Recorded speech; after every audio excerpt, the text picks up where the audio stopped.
Assalamualaikum warahmatullahi wabarakatuh. Perkenalkan, nama saya Adinda Lela Ramadona dengan NIM K71211005 kelas 4E untuk memenuhi tugas media pembelajaran.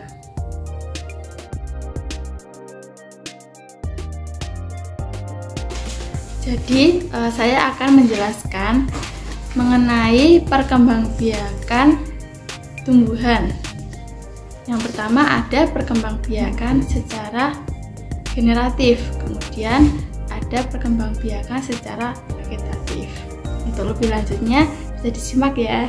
Pada dasarnya, perkembangbiakan tumbuhan terjadi melalui dua cara, yaitu secara generatif dan secara vegetatif. Perkembangbiakan generatif pada tumbuhan adalah perkembangbiakan yang didahului dengan penyerbukan, sedangkan perkembangbiakan secara vegetatif adalah perkembangbiakan yang tanpa didahului dengan penyerbukan. Perkembangbiakan generatif pada tumbuhan adalah terjadinya tumbuhan baru yang didahului dengan penyerbukan. Penyerbukan merupakan peristiwa jatuhnya serbuk sari yang mengandung sel kelamin jantan ke kepala putik yang mengandung sel kelamin betina. Alat-alat perkembangbiakan generatif tumbuhan terdapat pada bunga.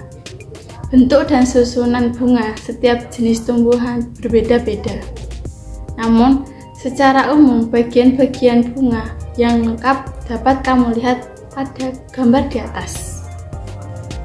Ada mahkota, kepala sari, benang sari, kepala putik, tangkai putik, kelopak, dasar bunga, bakal biji, dan tangkai bunga. Alat perkembangbiakan tumbuhan adalah benang sari dan putik. Benang sari merupakan alat kelamin jantan dan putik merupakan alat kelamin betina. Benang sari terdiri dari tangkai sari dan kepala sari. Pada kepala sari yang cukup tua terdapat kotak sari yang berisi serbuk sari. Di dalam setiap serbuk sari terdapat sel kelamin jantan atau spermatozoid. Putik terdiri kepala putik, tangkai putik, dan bakal buah. Di dalam bakal buah terdapat satu atau lebih bakal biji. Di dalam setiap bakal biji terdapat kantung lembaga yang mengandung beberapa inti. Salah satu inti itu merupakan sel kelamin betina atau sel telur atau ovum. Perkembangbiakan generatif pada tumbuhan diawali dengan penyerbukan, yaitu melekatnya atau jatuhnya serbuk sari ke kepala putik. Setelah terjadi penyerbukan, pada serbuk sari tumbuh bulu serbuk sari yang menuju ruang bakal biji. Kemudian sel kelamin jantan atau spermatozoid masuk ke ruang bakal biji melalui bulu serbuk sari. Di dalam ruang bakal biji terjadi pembuahan, yaitu peleburan sel kelamin atau spermatozoid dengan sel kelamin betina atau sel telur. Hasil dari pembuahan adalah zigot.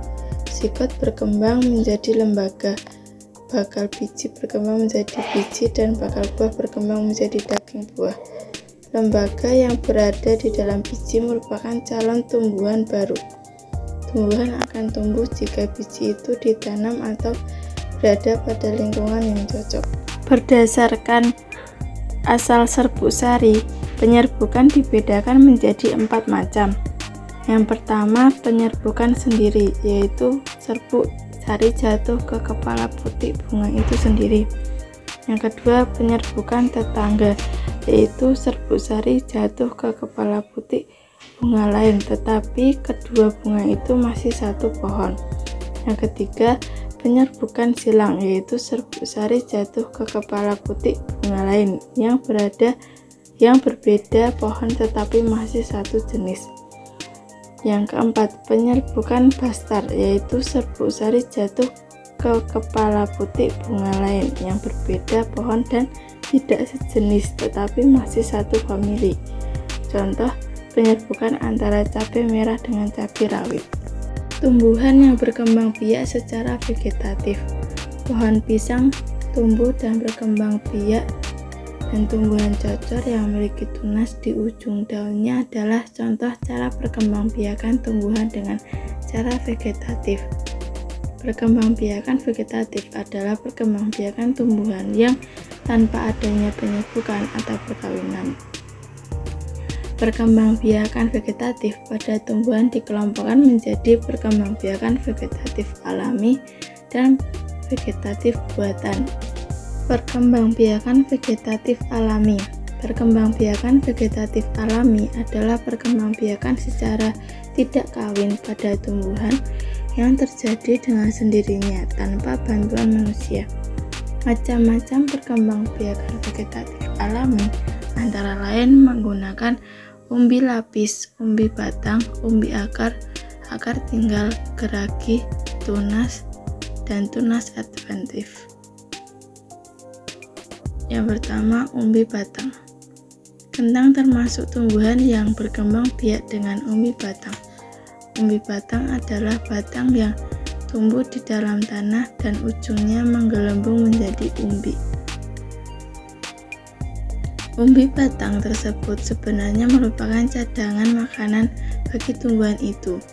Pada permukaan umbi batang tumbuh sisik dan kuncup membentuk mata tunas. Yang kedua, umbi lapis. Umbi lapis adalah pelepah daun yang berlapis-lapis. Pada bagian atas umbi lapis tumbuh daun, sedangkan pada bagian bawah umbi lapis terdiri dari cakram dan akar serabut. Contoh tumbuhan yang memiliki umbi lapis antara lain bawang merah, bawang putih, bunga bakung, dan bunga tulip. Yang ketiga, umbi akar. Umbi akar adalah akar yang membesar berisi cadangan makanan. Jika umbi ini ditanam bersama dengan pangkal batang, maka akan tumbuh tunas. Tunas tersebut merupakan tumbuhan baru. Contoh tumbuhan yang memiliki umbi akar antara lain dahlia, wortel, lobak, dan singkong. Yang keempat, akar tinggal. Akar tinggal adalah batang yang seluruhnya berada dan tumbuh menjalar di permukaan tanah.